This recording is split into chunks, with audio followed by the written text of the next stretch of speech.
Hello friends, আজকে আমি আমার ড্রাগন ফলের জন্য নিয়েছি ইউরিয়া সার। তো বন্ধুরা, সারটা এখানে আমি ধুয়ে চলে যাচ্ছি মই আনতে।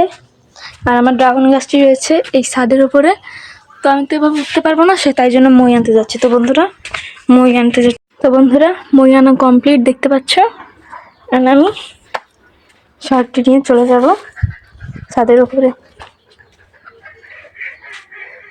ছাদের উপরে চলে এসেছি এবং এখানে দেখতে পাচ্ছ আমার ড্রাগন গাছগুলো। এখন এখানে আমি সার প্রয়োগ করবো, কিন্তু বন্ধুরা এখানে একটু মাটিগুলো একটু আগলা করে নিতে হবে, তাই জন্য আমি একটু একটা খুন্তি নিয়ে আসি।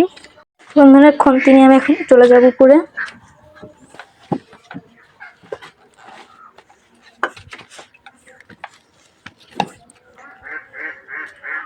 এখন আমি এগুলো সুন্দরভাবে আগলা করে দেব।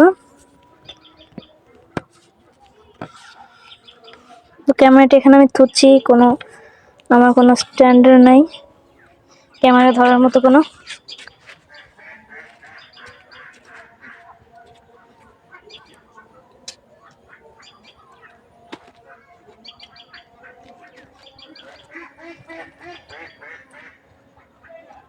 তো বন্ধুরা, এখানে আমি আরেকটি সারও প্রয়োগ করেছি, সেটা হচ্ছে জৈব সার।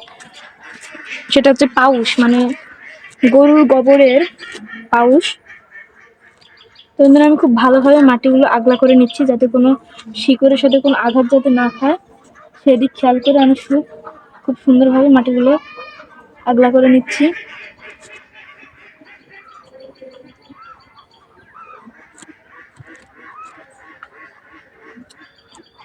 তো বন্ধুরা, মাটিগুলো আগলা করার পরে এখন আমি সারগুলো প্রয়োগ করে দেব।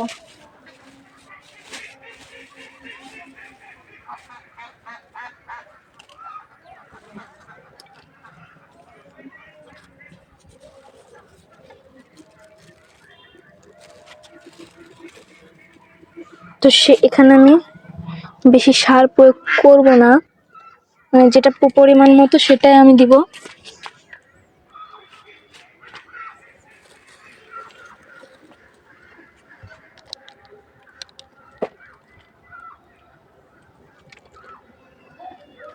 আমি একটু বেশি করে দিচ্ছি, কারণ আমার গাছগুলো খুবই দুর্বল। ইউরিয়া কিন্তু গাছের জন্য অনেক উপকারী। ইউরিয়া দিলে গাছগুলো তাড়াতাড়ি বড় হবে, শিকড় জগাবে ভালো।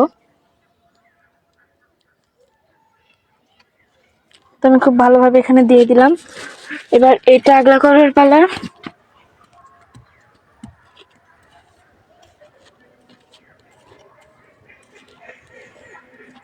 তো বন্ধুরা, এটা আগলা করতে করতে তোমরা চ্যানেলটি সাবস্ক্রাইব করে দাও।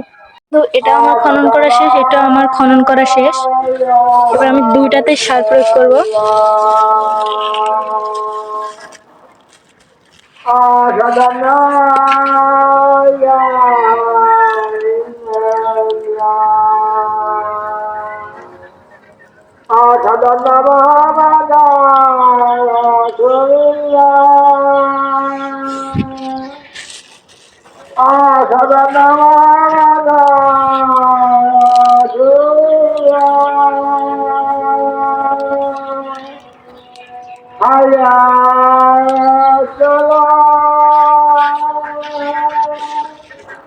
Hiya!